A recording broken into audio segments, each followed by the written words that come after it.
We showed you this video last night on News Center 5, but it's worth showing again. This is the life or death moment on a pedestrian bridge. This is in Nashville, Tennessee. According to police, that is rocker Jon Bon Jovi. He was there for a photo shoot when he spotted a woman who was on the other side of the rail. She was standing on the ledge. She was getting ready to jump off the bridge. Bon Jovi and his production assistant actually calmly walk over. They speak to her.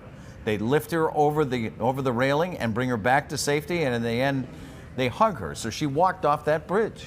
And here to talk more about that is Dr. Cristina Montalvo, who's the Chief of Emergency Psychiatry at Tufts Medical Center. Always great to talk with you, especially about subjects like this. So, Doctor, you talk with people who are in crisis every day, but how often do you hear or even see a situation just like that?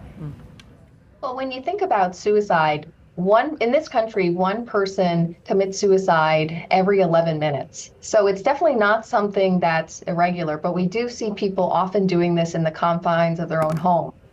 But we do also know that people can be doing this in public places, more often bridges, high locations, buildings, parking garages, and even your railway tracks. So that's going to be where we want to think about having a high level of kind of knowledge of if people look like they're in distress, if they look like they're going to do something, how we can intervene and have our radars as a public available to help them. No, it's important. Some people might be reluctant to get involved. I know in this case that apparently But he's not, right. He wasn't, and he and his wife, and Ed and I were talking about this last night. He and his wife, they belong to this group where they're actually trained in crisis situations like that, involved in that group. So for him, that was sort of a familiar situation. Not familiar, but he understood it. What do you want people who don't understand it to know? I want people to know that it's okay to feel uncomfortable. It is uncomfortable, but you're not going to make it worse. I think people often think I can't approach someone because I don't know the right thing to say, but more often than not, individuals in that position don't want to follow through with suicide. They want help. And it could be as easy as approaching them and saying, I recognize that something's going on, introducing yourself. But people are scared and they just want human connection. And they often describe themselves as feeling isolated and in this bubble.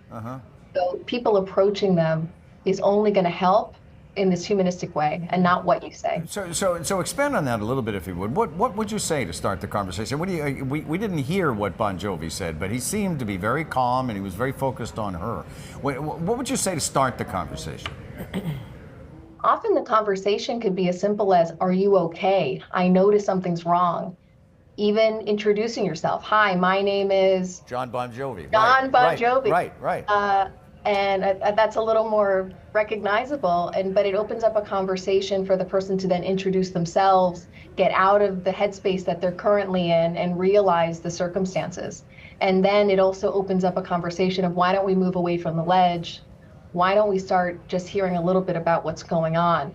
And oftentimes while you're doing that, you're often going to want to alert someone else, another bystander, to call 911 and get emergency services, so it's not just relying on you, and you know that other personnel are going to come and help. No, important information. Dr. Montalvo, wonderful to see you. Thank you so much. We appreciate you. Thank you, Doctor. Thank you.